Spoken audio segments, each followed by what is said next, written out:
Olá, pessoal, tudo bom? Bom tê-los aqui novamente conosco no podcast. Estamos aqui hoje para gravar mais um episódio e, como sempre, o nosso objetivo aqui é falar sobre gestão e dados de forma muito leve e descomplicada, para que, além do time técnico, principalmente o time de negócios, entenda os desafios aí de a gente conseguir ali trabalhar os dados baseado na necessidade da área de negócios e trazendo também, obviamente, alguns outros pontos técnicos aqui que são inevitáveis da gente comentar aqui, né? Então, enfim, sejam bem-vindos a um novo episódio aqui do Gestão e Dados. Hoje comigo aqui eu recebo o Diego Nogari. Estamos muito honrados aqui com a participação dele. Já vou deixar ele se apresentar aqui. Diego, que tem uma trajetória brilhante aí, eu falar um pouco aqui, é um especialista em IA e Machine Learning aí, que a gente vai falar aqui. Né? A ideia hoje é o Machine Learning na gestão, o poder dos dados que aprendem com o negócio. Né? Essa é a nossa ideia aqui. Enfim, o Diego aqui, para vocês terem uma ideia da trajetória, mas ele vai falar um pouco mais aí, né? É um profissional aí muito capacitado, um pioneiro em certificações aí como MVP da Microsoft em inteligência artificial desde 2017 aí. Recentemente aí ele vai falar um pouco uma das missões mais desafiadoras e ambiciosas aí da carreira dele no setor bancário, aí, implementando machine learning, inteligência artificial. Mas, enfim, Diego, muito, muito, muito obrigado pela sua presença aqui. É uma honra tê-lo no Gestão e Dados. E, por favor, fica à vontade aí se apresentar para o nosso público, né? Obrigado novamente, é uma honra tê-lo aqui conosco. Mário, obrigado primeiro do convite. É um prazer estar participando aqui do podcast. Acho que é uma forma da gente conseguir trocar um pouco de figurinha, né? Fazia tempo que a gente não se falava, né? Fazia alguns anos aí, tá? Por causa da pandemia, também ficamos meio afastados por causa a questão desse distanciamento. Mas, cara, obrigado do convite aí, vai ser uma honra participar aqui. E para quem está nos acompanhando, é um prazer falar com vocês. Espero que a gente consiga aí, nesse tempo que a gente vai passar junto, discutir um pouco, né, da questão de como que a gente pode usar IA e Machine Learning para tomar decisões mais embasadas em dados e com menos achismos, né? E de alguma forma fazer isso acompanhar ali os objetivos estratégicos das empresas. O Mário pediu para me apresentar, vou fazer isso rapidamente aqui. Eu sou Diego Nogari, eu trabalho com tecnologia há mais de 25 anos. Eu focado, né, sempre em dados, voltado a partir de banco de dados, Big Data, BI, e de 2011 para cá, com um assunto mais conectado aqui à parte de Big Data, e de 2013 para cá, são já no mínimo 12 anos aí na área de dados, voltado à inteligência artificial, construindo produtos e projetos que envolvem esse tipo de tecnologia, esse tipo de ferramental para ajudar aí as empresas. Eu tenho um mestrado na área de IA e estou terminando o doutorado agora também nessa área. Isso aí. Cara, que trajetória, hein, Diegão? Vai ter bastante coisa para gente trazer aqui para enriquecer pro pessoal, né? Cara, mas parabéns aí, né? Principalmente a gente sabe o desafio aí que é enfrentar um mestrado e um doutorado aí num tema tranquilo, né? Que ele não tá muito no hype e todo mundo entende hoje, né? Todo mundo vestiu o colete da inteligência artificial, né? Enfim, desejo sucesso aí na trajetória final aí do doutorado, né? Mas vamos lá, vamos começar a conversar um pouco aqui, né? A gente tem alguns pontos aqui que eu gostaria de trazer aqui para a gente enriquecer aí pro pessoal, né? Hoje, quando a gente fala ali ou ouve falar, né, eu diria que a IA tá mais no hype, né? Tá um assunto mais hypado, mas não diferente disso ali. O Machine Learning também acaba entrando ali junto com esse assunto, né? Então, inteligência artificial e Machine Learning. Como que você explicaria, vamos falar assim, para o público de liderança, né? Que não seria o público técnico. Como que você poderia explicar a diferença, né, entre IA e Machine Learning? Se existe uma integração entre esses assuntos do ponto de vista de vida real mesmo, do que ocorre em produção, né? E de uma forma mais desmistificada mesmo, fica à vontade aí, explica para o pessoal esses 2 pontos aí, por favor. Legal.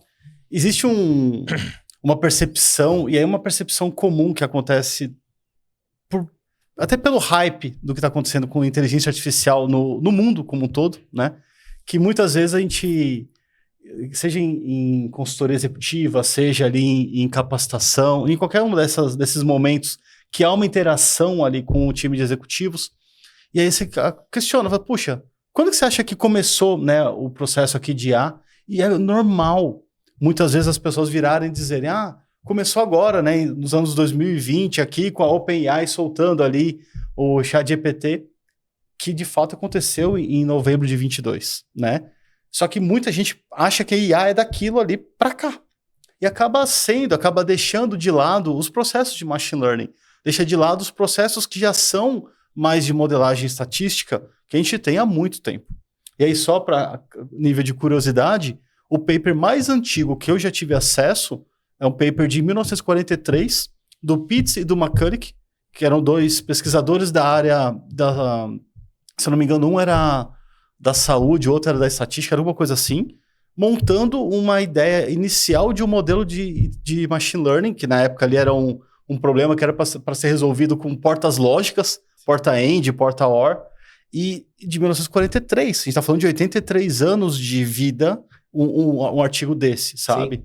Então, assim, é muito antigo.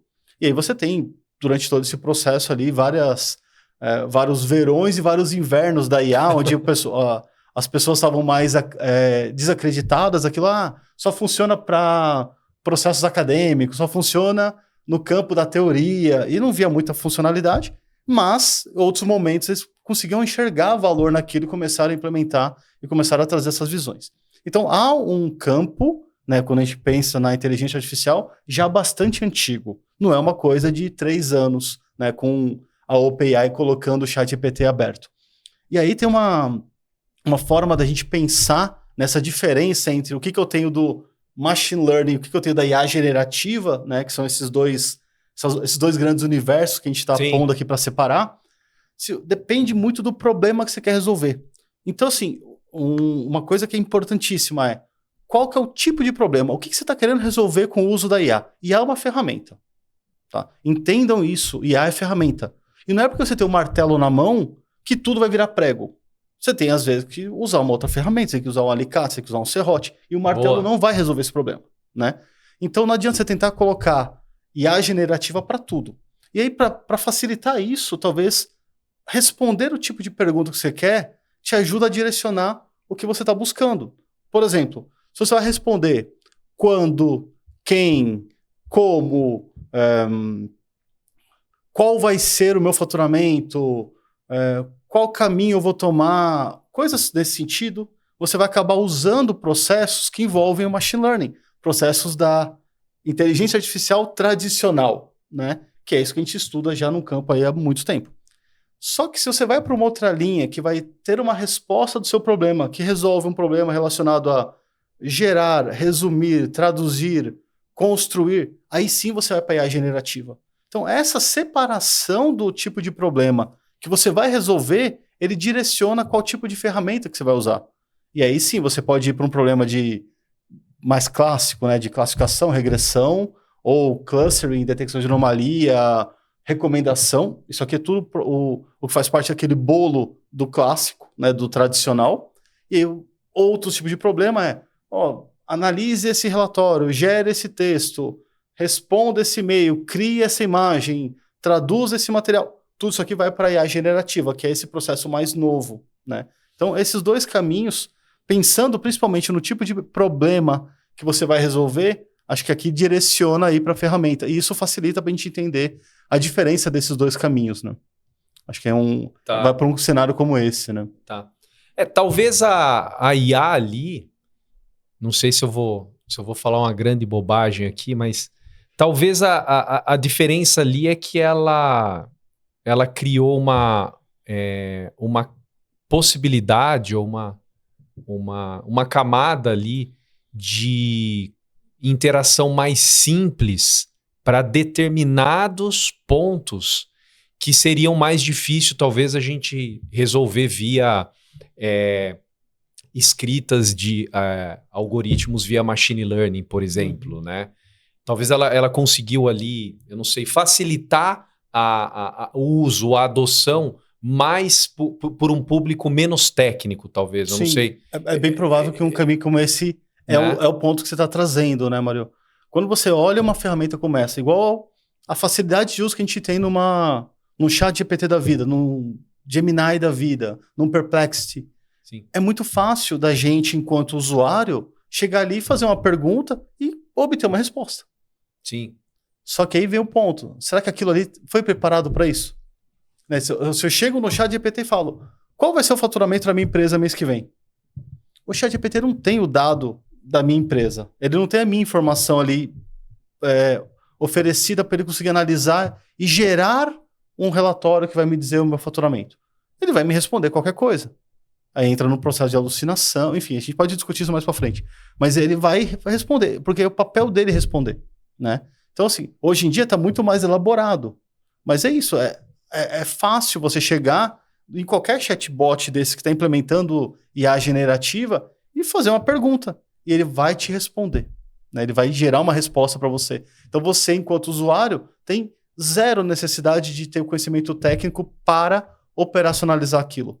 Você precisa conhecer para funcionar, para fazer ali um ajuste fino, alguma coisa assim. Mas para usar, zero. Diferente de um processo estatístico, você tem que ter um conhecimento ali um pouco mais elaborado, uma visão técnica mais apurada, né?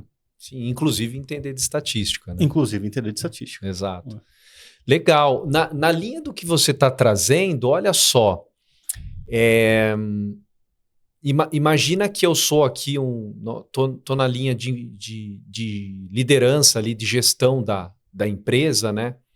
E tô ouvindo tudo isso. Eu tô ali no feed do celular, ou no computador, ou ouvindo ali um podcast, ou rádio mesmo. E esse assunto vai e volta, seja dentro da empresa ali que eu tô, ou fora da empresa, no churrasco de final de semana, sei lá, alguém... Cara, implantaram IA, sei lá, machine learning, não sei o que lá, né?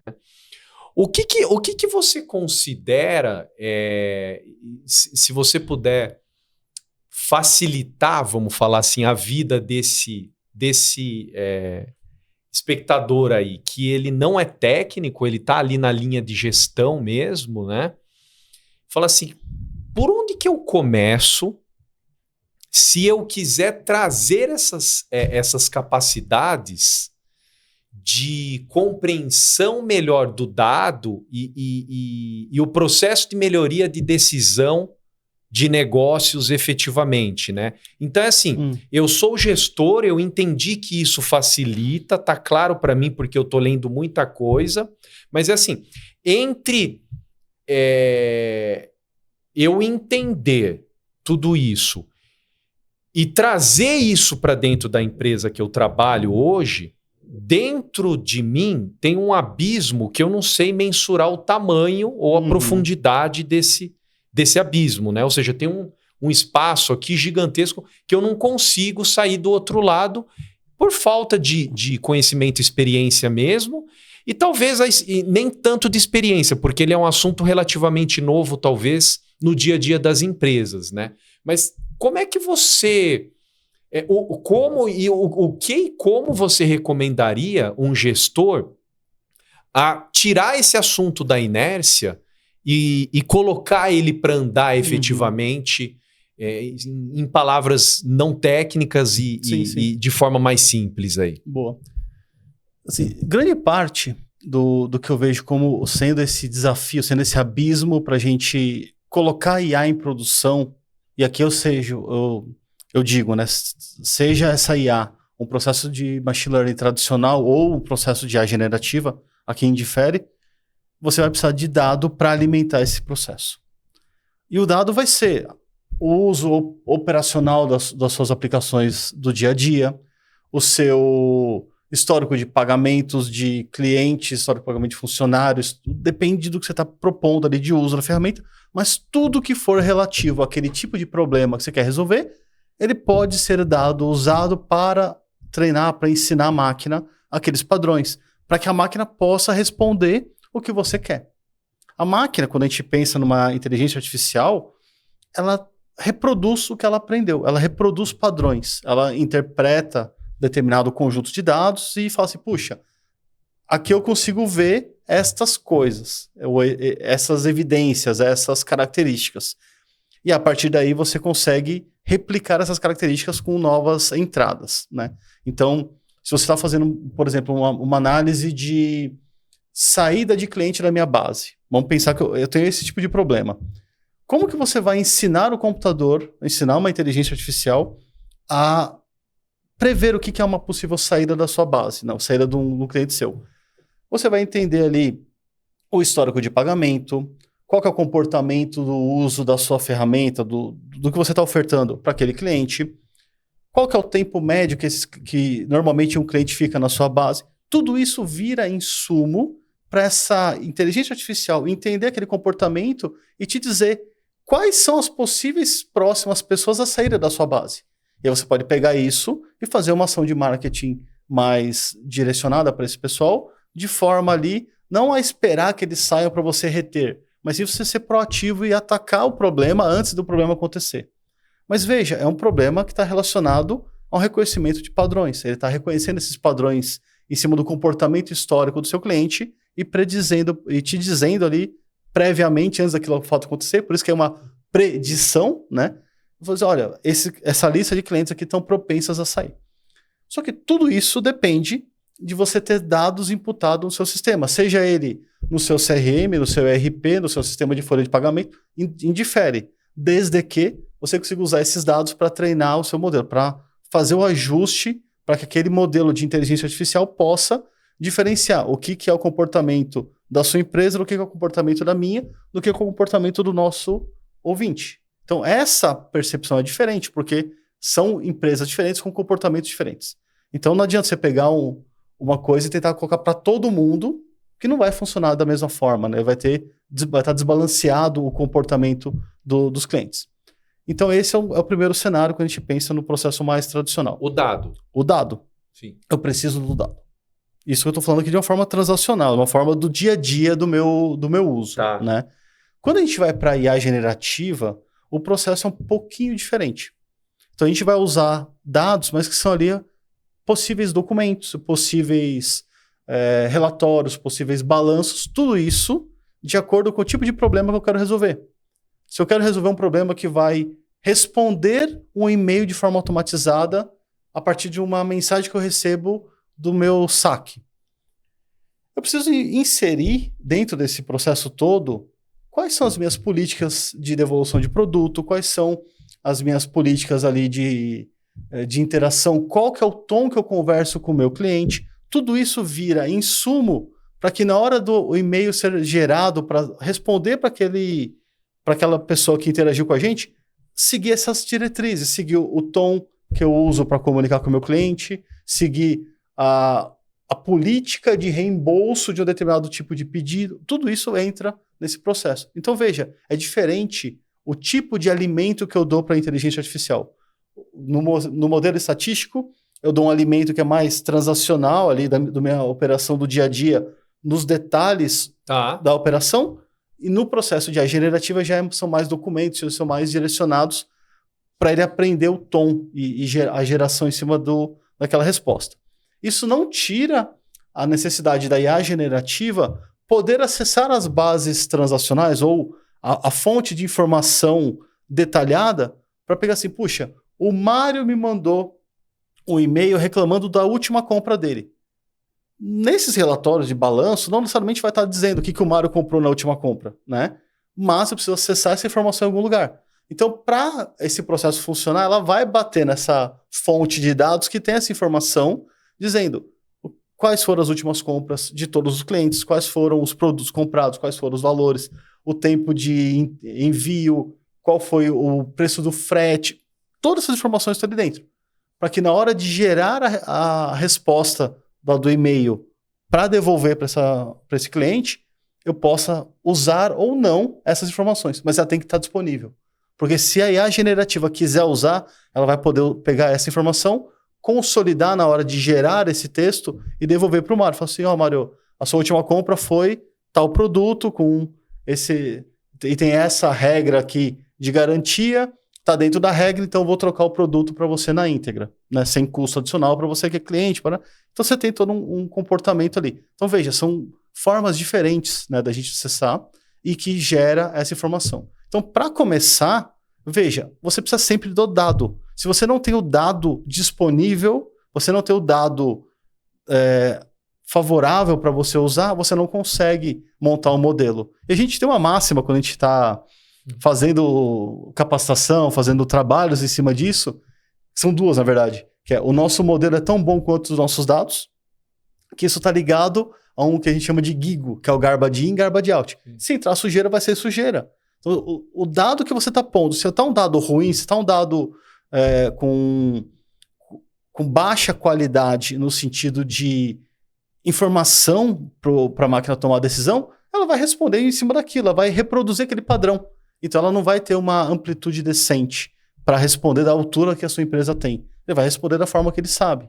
Porque a IA não é um processo inteligente, ele é um processo que reproduz padrões. Reproduz padrões. É isso. Certo.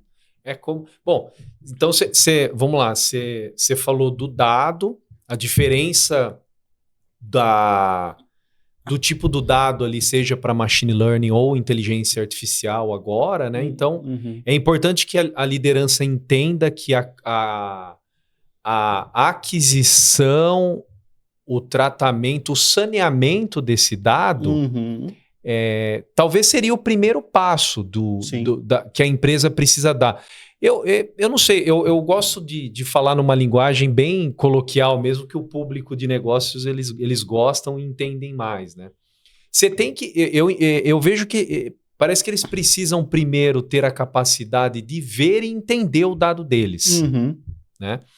Na medida em que eu tomo mais consciência do meu dado, eu tenho condição de entender melhor quais os insumos que eu tenho para resolver desafios de negócios, né? Seria isso. Então, vamos lá. Entendi meu dado, tenho consciência e compreensão do dado, agora os seus insumos que eu tenho para resolver eventual desafio de negócios, né? Qual que seria o próximo passo? Boa. Quando a gente olha para esse contexto, o primeiro ponto acho que nem é a visão e o entendimento do dado, é entender o problema de negócio. Tá. Porque esse problema de negócio vai me gerar aquela dor que eu vou saber como resolver. Então eu vou olhar para aquela dor e falar, puxa, eu preciso saber quem que é a pessoa que está saindo da minha base, ou quando que a pessoa vai ser da base, ou qual motivo fez ela ser da base. Estou pensando aqui em churn, pensando aqui em saída da base. Tá? Eu tenho ali um descredenciamento da minha base de clientes, né? Então, olhando para esse contexto. Quando você começa a olhar para esse tipo de problema aí, sim, você passa a levantar os dados que são necessários para poder responder aquilo. Fala, puxa, eu estou com um problema na minha loja de Recife. Um problema de demora, os clientes estão reclamando que demora para entregar um produto na minha loja de Recife. Poxa, eu já sei qual que é o problema. Deixa eu entender agora o que está acontecendo com meus dados. E aí, se você começa a olhar para aqueles dados e talvez um dashboard resolva esse problema. Sim. Fala assim, puxa, deixa eu ver aqui o meu dado. Olha, aqui eu tenho 50 compras no dia. Essas 50 compras são feitas pelo mesmo vendedor. E aí eu estou tendo uma demora para efetivar a compra. Poxa, será que meu problema está no sistema? Não, talvez seja o problema de ter um único vendedor na loja. Se eu colocar mais uma pessoa, talvez eu diminua pela metade o tempo e eu melhore a experiência do meu usuário. Né? Então assim, veja, nem sempre é um problema de tecnologia, mas os dados ajudam a gente a olhar para isso e entender, a partir daquele problema que eu estou vendo, que é a demora da entrega ou o problema da minha venda na loja de Recife, eu estou vendo que o dado me responde, o dado me dá insight de qual seria o possível problema para aquilo. E aí eu vou debruçar em cima daquilo, eu vou resolver. Né? Então, quando eu olho para isso aqui, olhar para o problema que está aparecendo eu vejo que é o primeiro passo. Aí sim vem a questão do levantamento dos dados, talvez criar ali um relatório, criar uma visão que me permita entender como que estão o comportamento desses dados, para aí sim eu ir para uma fase mais formal de criação de modelos. E essa fase pode nem aparecer, tá? Dependendo do tipo de problema que você está resolvendo. É mais simples. Né? Você fala, puxa, eu resolvi meu problema com Excel. Sim. Resolvi meu problema gerando um gráfico no Excel. Sim. E tá tudo bem. Um dashboard simples. Um dashboard simples. E tá tudo bem. Faz parte. Né? A gente não precisa usar IA para tudo. Aquilo que eu falei. IA é ferramenta. Não é porque você tem o martelo na mão que você vai sair tudo vira prego. Dando martelado em tudo. Né? Talvez você precise de um dashboard, que é um serrote, sabe? Então, assim, é diferente. É uma ferramenta. Entenda como ferramenta. Então, na hora que você tem isso daqui, você começa a pensar nos tipos de problema. Por isso que eu falo que eu gosto de partir sempre do tipo de problema que eu estou resolvendo para aí sim tomar um caminho, porque vai ser em cima disso. Eu preciso resolver um problema de negócio. Usar ou construir IA só para estar no hype é criar tecnologia por tecnologia. Isso não vai resolver o problema de negócio. Você vai fazer, você vai gastar dinheiro, em 2 anos você descontinua o projeto porque ele não te dá retorno. Queimou caixa. Você queimou caixa, gastou grana à toa, jogou no ralo. Sim. Então, assim, é muito importante, de forma estratégica, pensar no tipo de problema que você está resolvendo. Pensou o problema, viu os dados, entendeu os dados, compreendeu que aqueles dados de fato têm insumo para você resolver o problema. Aí sim, se for coerente, se for necessário, aí você começa a construir os modelos para sim fazer uma análise preditiva, que é predizer antes daquilo de fato acontecer.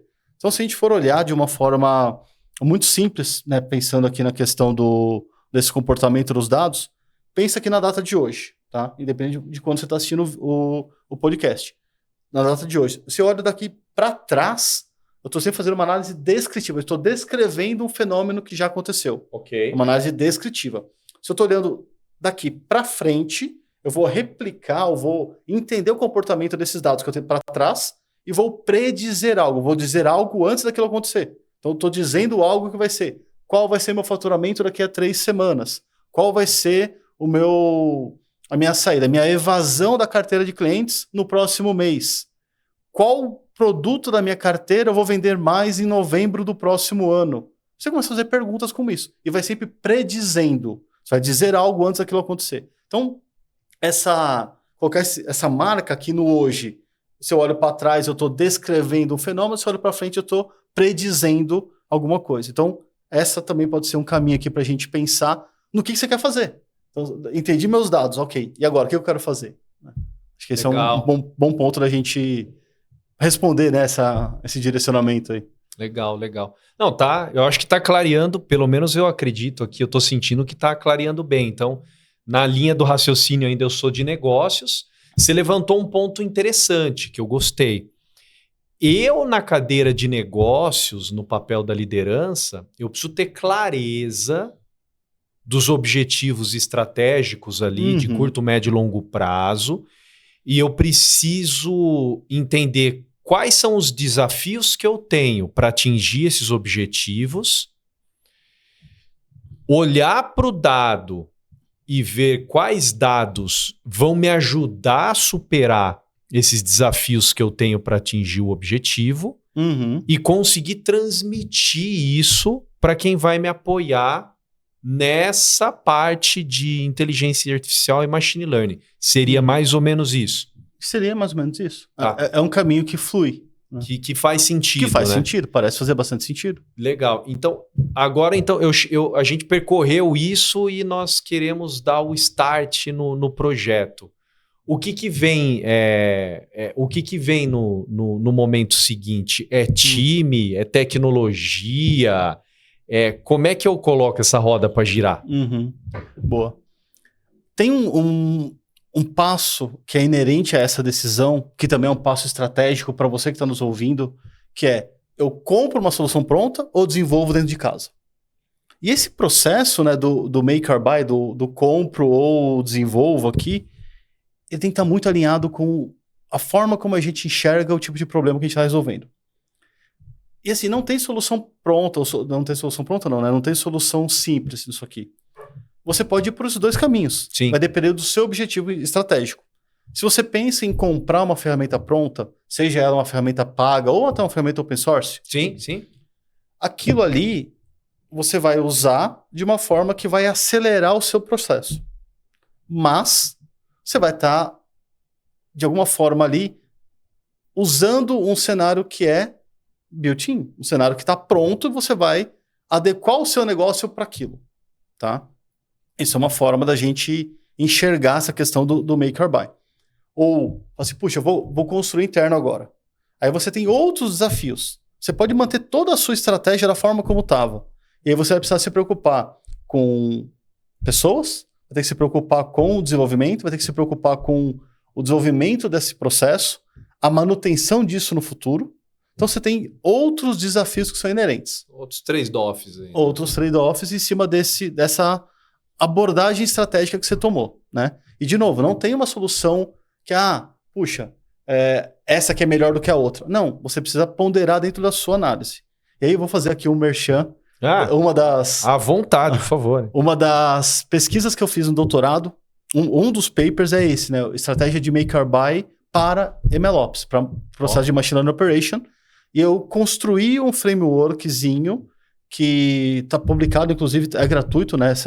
O acesso a esse material. Você procurar por Make or Buy Strategy e colocar lá Diego Nogari, você vai encontrar isso na Academia Brasileira de Ciência, e você consegue ler o material que tem, inclusive, esse framework que direciona você para olhar dentro de um gráfico, você responde algumas perguntas lá.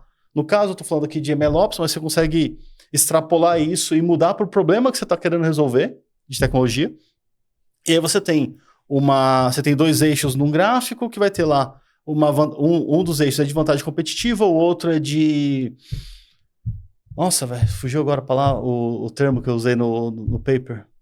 Um de vantagem competitiva, o outro é de... Investimento? Não tem nem a ver com grana. É o quanto que aquilo traz de vantagem para a empresa, né?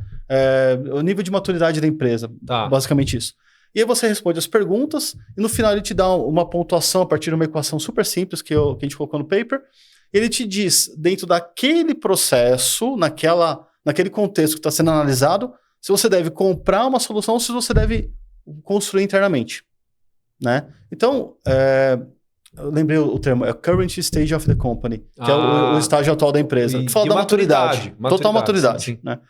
Então você olha para isso, você vê esses dois eixos e ele te dá o direcionamento. Fala, putz, nesse processo que você está dizendo, é mais vantajoso para você, nesse momento, comprar uma solução pronta do que construir.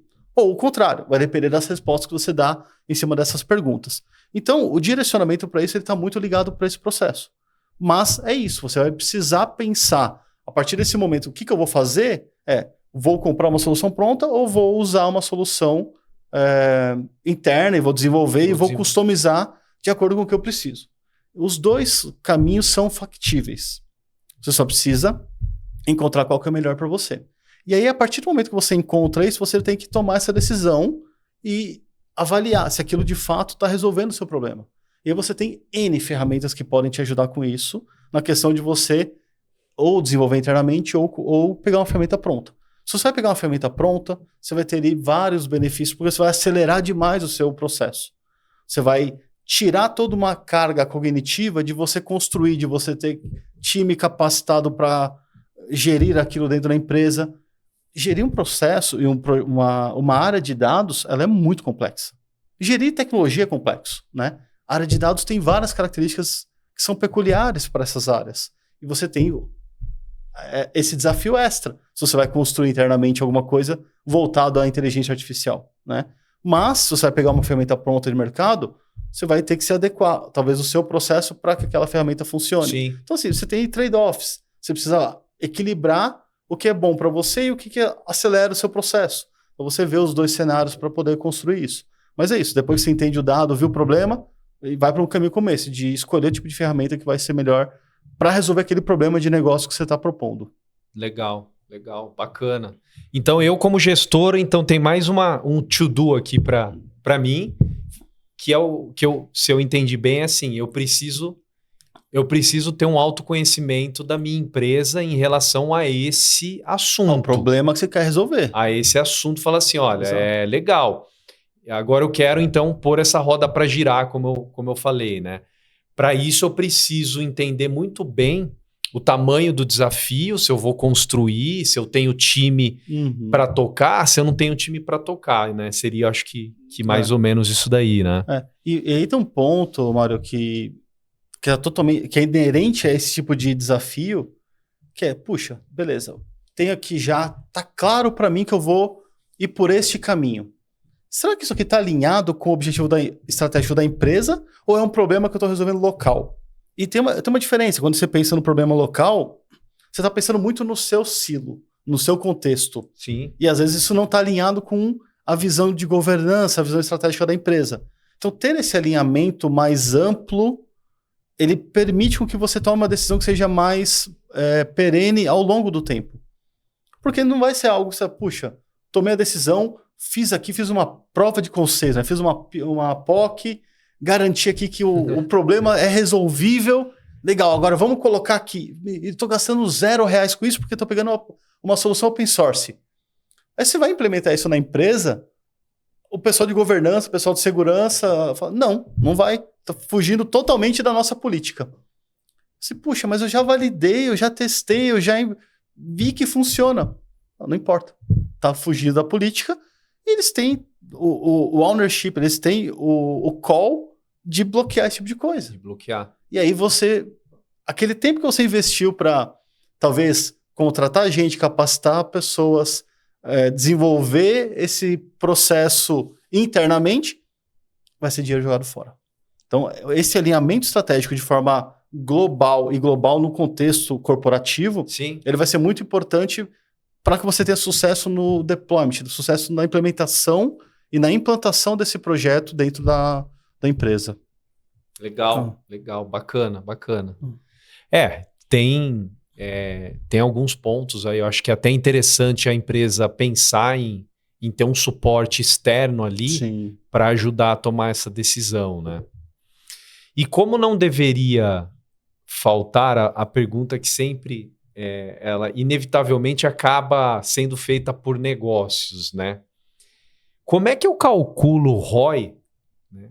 Como é que eu tenho noção, que eu tenho ideia, clareza, se esse projeto vai dar ROI mesmo, ou se ele não vai dar ROI, ou não dá para calcular na largada, tem que calcular no meio do caminho, embora negócio não concorde muito com isso, né? Explica um pouco pra gente como é que desata esse nó aí, Diegão. A pergunta do milhão, né? Exatamente. Todo mundo quer fazer e quer sair do outro lado com isso. Não tem, pelo menos na minha leitura, tá? Não tem forma fácil da gente calcular isso, mas tem caminhos que são possíveis a gente estimar qual que é o comportamento desse ROI. E aí a gente consegue fazer algo encaixado para isso, da mesma forma que a gente faz para qualquer outro projeto de tecnologia que envolve dados. A gente trabalha muito, e isso é importante aqui, quando a gente trabalha com dados, a gente trabalha com um processo que ele é probabilístico. Existe uma probabilidade daquilo acontecer quando eu estou olhando para frente. Se eu estou olhando daqui para trás, lembra da ideia do descritivo e do preditivo? Quando eu estou olhando daqui para trás, o fenômeno já aconteceu. Então eu tenho certeza, eu consigo fazer um cálculo aqui, fazer uma análise que me acerta na vírgula qual foi o faturamento, né? Por quê? Porque esse faturamento já aconteceu. Quando eu vou daqui para frente, eu tenho a probabilidade de. Eu estou fazendo algo preditivo, né? Então, a gente tem métricas de avaliação de performance de modelo que nos dão um direcionador do quanto que aquele modelo está assertivo, né? Ele está acurado. Então, eu consigo dizer assim, puxa, dentro desse contexto que eu aprendi com meus dados históricos aqui, eu consigo dizer tal resposta com 80% de assertividade ou 95% de assertividade. E esse número, ele também não é uma bala de prata. Vai depender do contexto do que você está resolvendo. Se é um problema de reconhecimento de dígitos, tudo bem eu acertar 90% deles. Putz, um humano acerta 80%, então eu estou acertando 10 pontos percentuais a mais do que ele. Mas, se eu estou num contexto médico, eu não posso fazer um diagnóstico médico com uma assertividade de 90%, porque a cada 100 pessoas eu erro 10. Então, eu não posso, né, entrar com esse contexto. Então, é muito relativo também ao tipo de problema. E aí, na hora que você olha para isso e começa a pensar no ROI, você precisa ter isso em mente, né? Que o processo que está sendo desenvolvido, o processo que está sendo planejado, ele é um processo probabilístico. Existe uma probabilidade de aquilo acontecer. Então, você pega e fala assim, puxa, olhando hoje para o cenário, uma das alternativas, tá? Pensando para isso. Olhando hoje para o cenário, qual o meu custo com pessoas, ou o meu custo com a operação atual? O seu custo com a operação atual é de 10 dinheiros. Tá bom, se eu otimizar isso daqui, eu coloco um processo de inteligência artificial que consegue fazer no mesmo período de tempo com uma assertividade que vai estar próxima daquela, ou até melhor do que aquela que eu tenho hoje metrificada, e ele me custa 7%, ou me custa 7 dinheiros, eu estou diminuindo 30% já do meu custo aqui. Então, ao longo prazo, você consegue fazer as projeções e pensar, puxa, em 5 anos eu vou ter tanto de retorno. É uma forma de você pensar no ROI. Só que, de novo, isso aqui não é batido, isso aqui não é garantido. Porque você tem diversos componentes ou diversos fatores externos que podem influenciar os dados do daqui para frente, que são coisas que não estão no nosso controle.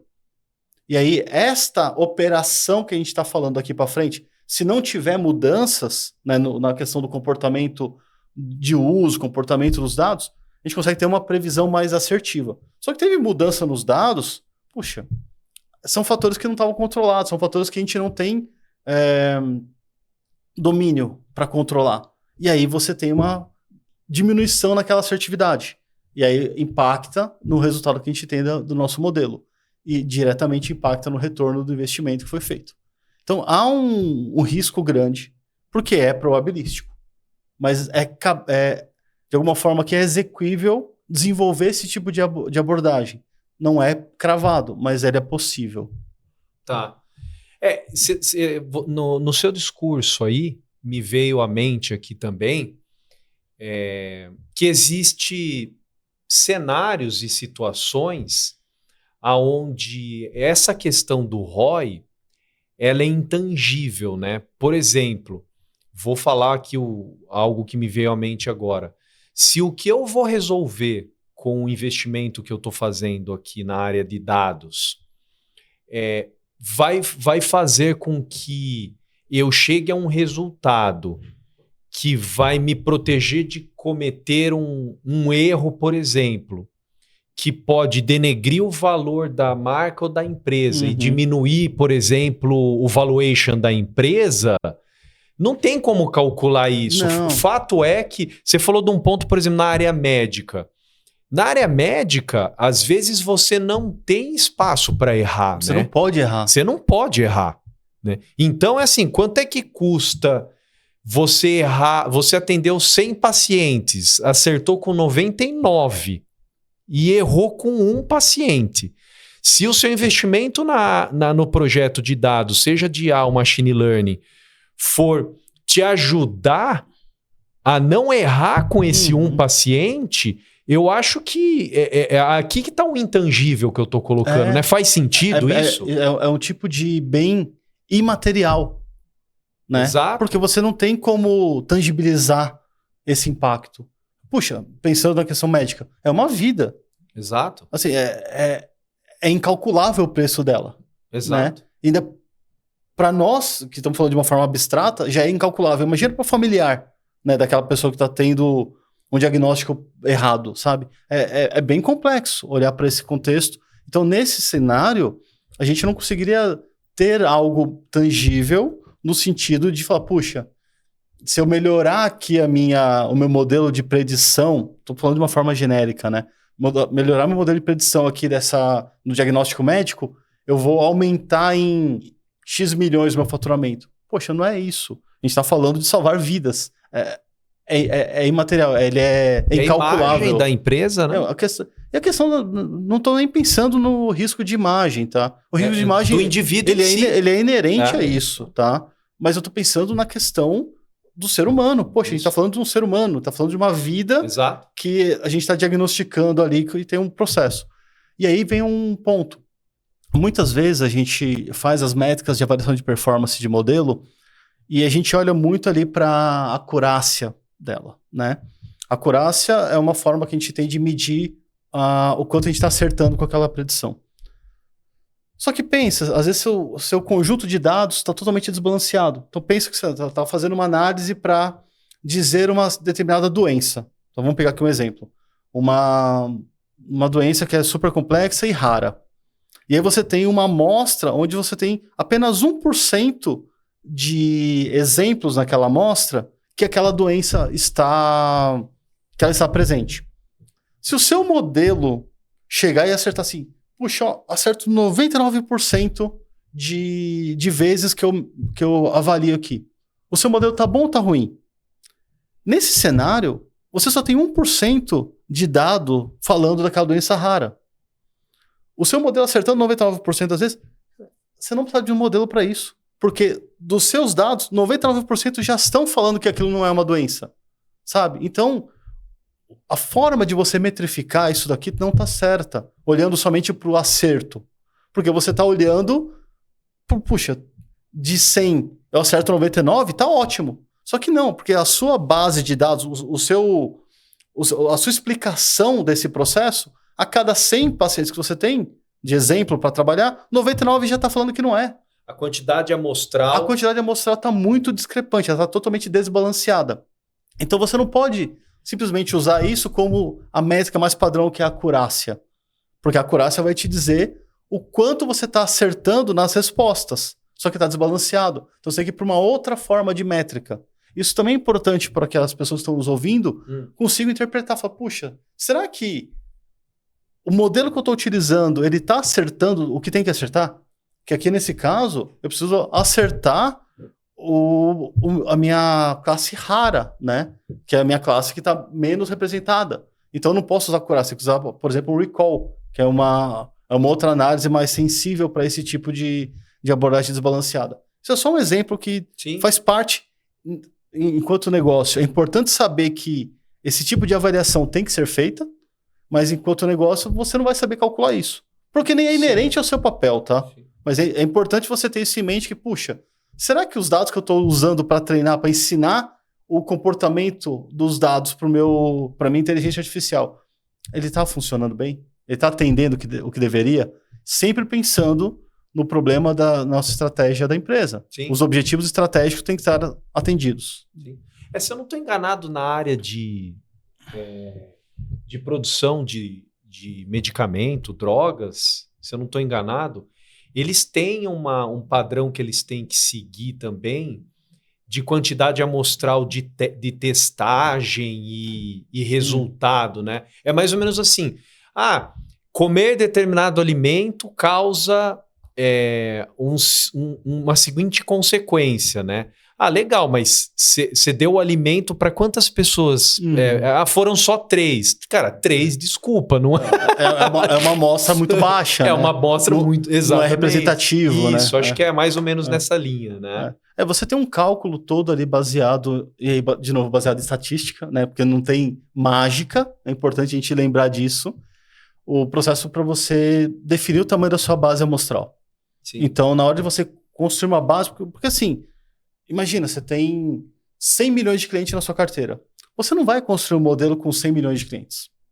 Você vai tirar uma amostra disso. E você vai separar lá, sei lá, 100 mil clientes. Para determinar a amostra tem critério. Tem critério. Você não vai pegar os primeiros 100 mil clientes da sua base.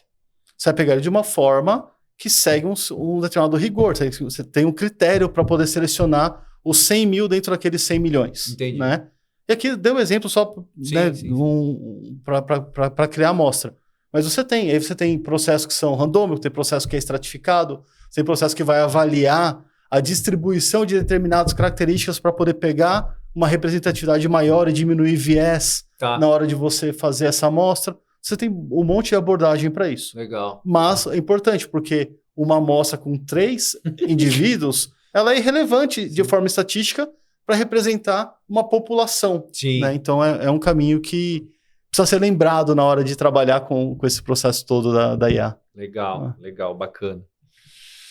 Ainda na linha aqui da liderança de negócios, uma acho que uma pergunta que sempre acaba aparecendo, né? Como é que a gente pode ajudar o time que vai implementar o projeto, né? Que talvez na maioria, para não dizer todos eles, são profissionais técnicos. Uhum. Como que a liderança... qual que é o desejo do time técnico olhando para a liderança? Fala assim, ó, se vocês fizerem isso, ou deixarem o processo transcorrer de uma forma, ou não se comportarem de uma forma A e se comportarem, sei lá, de uma forma B, né? Mas de uma forma geral, o que eu quero dizer assim, como é que a gente não atrapalha e mais? E como é que a liderança ajuda, né? Então eu estou perguntando como um líder aqui, ó, como é que eu ajudo a empresa ou o time que está envolvido no projeto, como é que eu ajudo eles a atingirem o resultado? O que você poderia dar de dicas aí para quem está ou para começar ou já em execução aí? Né? Boa.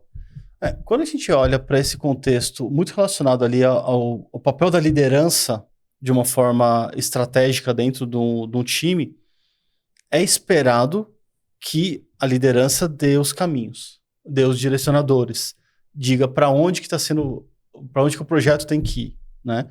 E aí o time, seguindo a governança, seguindo os padrões já pré-estabelecidos pela empresa, pegam essas instruções do caminho ou do direcionador que está sendo passado e constroem a solução em cima daquilo, seguindo o que foi priorizado, seguindo o plano, seguindo o nível de maturidade da empresa, para poder construir as coisas. Muitas vezes acontece de liderança abrir demais a questão dos acessos, ou dos acessos que eu digo não no acesso a dado, né? Acesso a autorização e autenticação de usuário no banco de dados. Estou dizendo de dar acesso às decisões. Então, em vez de ele delegar alguma coisa, muito. ele delarga. Em vez de delegar, ele delarga. Fala assim, façam aí. E se aquilo não tá passando, né, a visão estratégica do que vai ser feito, qual que é o grande objetivo, o que vai ser alcançado ao construir aquilo, acaba que o time fica sem um norte. E aí cada um entende, baseado no seu propósito, puxa, eu acho que é mais importante agora eu gastar aqui 2 semanas mexendo no design da tela de login. Ou seja, participar do processo é o que efetivamente ajuda. O líder deveria área fazer de negócios. Isso. O líder deveria olhar para isso e falar assim, puxa, olha, a gente tem que sim fazer a tela de login. Né? Tem sim que fazer a garantia do acesso mais produtivo aqui. Só que a gente já fez uma parte. Então agora, dentro da nossa estratégia, eu preciso validar tal ponto do nosso processo. E aí eu preciso direcionar o caminho para ir para esse ponto.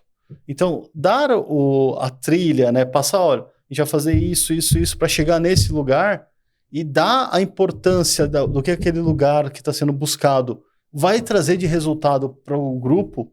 Acho que isso é um ponto importante, né? Não é uma coisa simples. Às vezes você, no dia a dia da sua agenda, você acaba sendo tomado por atividades que são diferentes dessa.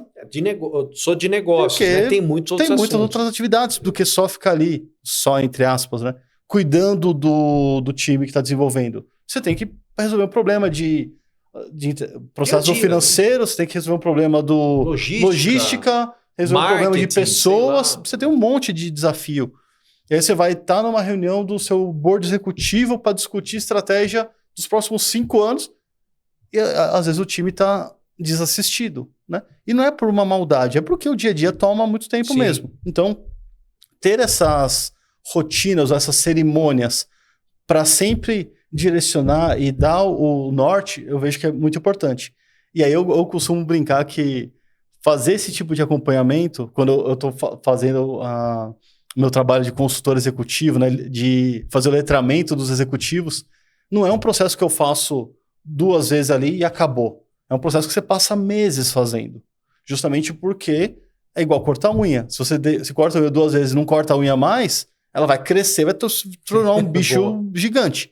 E o processo de você mudar a mentalidade é assim também. Legal. Você não muda a mentalidade conversando 2 vezes. Legal. Você muda ela num processo contínuo. Então você tem que toda semana cortar a unha e lembrar dos processos que estão sendo desenvolvidos ou falados ou direcionados para que aquilo flua da forma como você está propondo, né? Não pode negligenciar. Não pode né? negligenciar. Eu acho que não... Então fica a dica aí para quem está nos ouvindo aí. Não delargue o projeto. Não delarguem o projeto. Boa, É. boa. Diegão, vamos lá. Traz pra gente aí um desafio que você teve aí na carreira realmente grande, desafiador e traz um pouco pra gente do que era o projeto e os resultados efetivos que você conseguiu alcançar aí, que, enfim, que foi bem, bem bacana. Eu sei que você passou por um projeto bem desafiador e grande aí recentemente, mas fica à vontade para dizer aí o que vai mais ilustrar o objetivo do podcast. Legal. Aí. Boa. Cara, acho que eu comentei no começo, agora eu não me recordo, mas eu atualmente estou trabalhando como consultor executivo, né, de AI e ML, e eu estava no Itaú, até recentemente eu entrei no Itaú, fui convidado para participar do time de modernização da plataforma de inteligência artificial do banco. Eu fui para lá nos anos 2020, né, fui em dezembro de 2020 e pedi demissão agora no final de 2024. Eu pedi demissão para terminar meu doutorado. E nesse período do que eu passei no banco, a gente conseguiu fazer todo um trabalho de modernização da plataforma de inteligência artificial de forma corporativa, né? Então, eu trabalhava numa diretoria que era Enabler, a gente provia esses serviços para o banco como um todo. E aí, a gente saiu de um processo que era muito voltado a ambientes locais, ambientes do data center, né, hosteado pela própria empresa, para um ambiente de nuvem, né? Então foi todo um planejamento super estratégico do banco para isso acontecer. Isso gerou para a gente, isso foi muito positivo, gerou cases dentro do provedor de cloud, né? No caso da AWS, nesse projeto específico. Então a gente teve cases e o nosso diretor na época chegou aí para o reInvent para apresentar esses cases de forma global, né? Porque um keynote no reInvent tem 30, 40 mil pessoas assistindo, né? Isso do mundo todo. Então, a gente conseguiu mostrar isso de uma forma bastante macro e não fechado somente para o nosso contexto nacional, né? E isso só foi possível porque tinha um time muito bom trabalhando comigo, né? Então, eu fui com esse papel de direcionar o caminho de como que ia ser feita a modernização, redesenhar a aplicação, tudo. E o time que estava comigo comprou a ideia e a gente conseguiu fazer. E nesses 4 anos, eu saí do banco, tinha mais de 5.500 pessoas conectadas no SageMaker, com a possibilidade de construir modelos, né? E aí a gente trouxe vários benefícios, como, por exemplo, quando se começava um projeto na época do ambiente local, a gente estava falando ali de demorar meses para um projeto sair do papel, porque preciso comprar hardware, preciso colocar o hardware dentro do servidor, preciso fazer a configuração do ambiente, e tudo isso leva tempo, né? E aí você sai de um processo desse de 6, 7, 8 meses para um processo que demora minutos, porque você vai lá dentro do nosso catálogo digital de produtos, fala assim, sensacional, quero usar isso daqui, aquele processo vem e surge como um produto disponível na sua máquina, né, no seu ambiente ali de cloud. Então você quebra todo uma lentidão que era, né, de meses de implementação, meses para começar, para dar o start no processo, até aquilo que está sendo feito naquele momento, em minutos está disponível. Então esse foi um dos grandes desafios mais recente do que eu tive fazendo, né, de trazer essa modernização do nosso ambiente de on-premise, ambiente do data center local aqui, para uma solução em nuvem. Então, isso escalou de uma forma absurda pro banco como um todo, né? Cara, e gerando bastante case interessante lá para fora, né, cara? Sim, pô, reInvent é um evento global. Você estava lá? Não fui. Tá. Não, mas eu vi uma parte também, agora que você está falando, eu realmente vi. Parabéns, é um desafio e tanto aí. Sim, foi um baita case. Um desafio e tanto, parabéns. E isso eu não posso deixar de falar isso não foi um trabalho somente meu, teve toda uma equipe por trás montando isso, acreditando no projeto, Sim. que fez com que a coisa saísse do outro lado, né? O próprio banco, eu acho. Sim, o desafio todo, né? Falar, não, vamos abraçar e vamos virar o jogo aqui. Isso precisa acontecer, né? Sim. E hoje você pega o resultado que o banco tem, e aí vocês podem pesquisar os resultados trimestrais que são publicados aí que é aberto, tá? Então você consegue olhar para esses resultados das instituições financeiras e ver o resultado que o banco está operando, né? O Itaú está sendo uma baita de uma empresa que está olhando para isso e tem um direcionador que a inteligência artificial está ajudando a guiar, né? Ou seja, então você, na linha da minha pergunta ainda, você já está trazendo a resposta. É assim, quais os resultados disso? Então, estão aparecendo de fato nos números do banco. Obviamente que não é uma... Não é direto, mas é indireto. Mas é indireto. Mas ela ajuda a construir isso. Sim, né? sim. Quando você pega uma solução que você reduz de, 6 meses para minutos a questão da implementação, né? E às vezes o próprio deploy, né? O próprio processo de você construir ali o seu modelo de inteligência artificial. Em vez de deixar na sua máquina rodando, que demorava também alguns meses para você conseguir tirar ela da sua máquina e colocar para produção. Você passar para dias esse processo, só isso aqui já atende uma demanda do cliente, e quando a gente fala sobre a obsessão do cliente, né? Sim. Você resolve um problema do cliente muito mais rápido. Isso, de alguma forma, contribui com os números, né, super incríveis que essa instituição financeira tem. Então, você olha para isso e fala, puxa, não é uma coisa somente minha, mas é uma coisa que eu, de alguma forma, contribuí para que ela pudesse acontecer. E eu dizendo enquanto time, né? Né? Sim, porque eu não tenho, acho que, uma linha de código nesse projeto, até porque não era meu papel codar. Claro. Eu queria muito ter codado, porque é uma coisa que eu gosto. Coçou o dedo, mas... mas não tinha espaço na agenda para poder codar. Sim. Mas é isso, assim, é um baita de um desafio que trouxe um resultado muito significativo para o banco, né? Parabéns. E aí, fazer outro merchan aqui, caso vocês queiram olhar, esse case é público também, se procurar por AWS, Itaú e SageMaker, né, que é a ferramenta que foi usada por ali, você consegue ler esse paper dentro da área de cases lá da AWS. Legal. Cara, tempo voa. Estamos caminhando aqui para o final já. Já?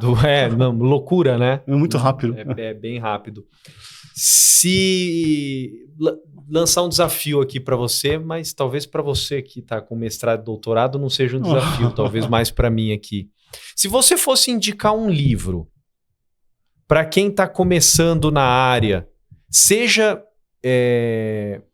um indivíduo técnico ou um indivíduo não técnico, ou talvez um livro para o técnico e outro livro diferente para o negócios, né? O que você indicaria aí como literatura? Olha, eu vou deixar separadas as duas respostas, tá? Acho que o livro técnico que eu gosto muito é um livro do hands-on de machine learning usando TensorFlow e PyTorch, se eu não me engano, do Aurélien Guéron. Ele é um francês e é um livro publicado pelo O'Reilly, muito legal. Já está, acho que na 2ª ou 3ª edição. A gente vai deixar no link. Deixa o link, tá? Eu te passo o link depois. Você me passa, a gente junto com o episódio legal. A gente divulga. É um material, ele tem uma forma muito fácil de pessoas que estão começando a trabalhar na área a colocar isso para funcionar. E para negócio, é um livro de 1954 do Darrell Huff, chamado Como Mentir com Estatísticas. Como Mentir com Estatística. Meu, é incrível esse livro. Tem 70 anos o livro. Sim. 71 anos, né? De 54. Cara, mas apesar de ser super antigo, a gente lê aquele livro e fala, cara, tudo que eu vi, tudo que está escrito no livro se materializa hoje. Por exemplo, você pega rádio. Rádio você fala assim, nós somos aqui a número 1 em audiência. Toda rádio é número 1 em audiência. Todas. Alguma coisa está errada, né? Só que acontece, a forma de comunicar isso não é uma forma clara. Eles não estão dizendo que, olha, eu sou a número 1 em audiência. Entre 2h30 e 2h40 da manhã, ninguém no público feminino que está consumindo isso na zona sul de São Paulo. Sim. Por quê? Você vai perdendo, você vai afunilando, né, a sua mensagem, você vai perdendo a relevância de ser a número 1. Sim. Só que todo mundo é número 1. Você vai pegar o carro, todo carro é o carro que mais vendeu naquele ano. A rádio é a rádio que mais é ouvida naquele ano. Então, assim, é uma forma de você mentir usando estatística. E eu gosto muito dessa abordagem do Darrell Huff quando ele escreve esse livro, porque ela traz essa materialização de, puxa, será que eu estou fazendo algo similar? E eu posso estar fazendo algo similar sem perceber. Mas eu estou me comunicando de uma forma talvez errada. Então, quando você olha para isso e começa a ver que dá para melhorar a forma da comunicação, eu gosto muito disso por causa desse sentido. E não tem nada de técnico no livro, ele fala desses cases, né? Esses cases são bem legais, cara. Legal. A gente vai deixar no link do capítulo aqui do episódio as citações que você colocou ali. Legal. Para o público conseguir acessar aí dessas referências que você trouxe, né? Diegão, cara, como eu falei, o tempo voa, é uma loucura, né? Daria para falar mais algumas horas aqui. Putz, é um assunto que eu adoro, poderia ficar por mais horas falando aqui. Quero te agradecer muito novamente aí, cara, tá? Pô, tô muito honrado em entrevistar você aqui, um profissional que eu sei da sua trajetória, a gente se conhece há bastante tempo, da sua relevância em trazer e fomentar o mercado de tecnologia e dados aí, né? Seja agora mais recentemente aí com IA e Machine Learning aí. Desejo sucesso aí no seu processo de carreira solo aí obrigado, após a saída do Itaú aí com a consultoria. Tenho certeza que vai ser um sucesso dado tudo que você entregou até agora e tudo que você o aprendizado que você depositou nos lugares que você passou aí, né? Muito, muito obrigado novamente aí. E espero talvez reencontrá-lo em breve aqui no podcast para a gente trazer mais conteúdo para o público aí. Obrigado. Legal, obrigado, Mara. É um prazer enorme estar aqui, como eu comentei no comecinho, trazer um pouquinho da jornada, um pouquinho do que eu conheço, sabe? Apesar de ser tão pouquinho, mas acho que ajuda de alguma forma aí as pessoas. E obrigado do espaço, obrigado dessa oportunidade de a gente falar aqui. Muito bom te rever de novo e voltar a manter contato para, quem sabe, fazer alguns negócios no futuro aí de novo. Beleza? Exatamente. Obrigado, Maravilha. Obrigado, pessoal. Então, esse foi mais um episódio aqui do nosso podcast, sempre tentando comunicar dados para gestão e negócios aí. E espero revê-los aí em breve no próximo episódio. Obrigado. Valeu, pessoal. Obrigado.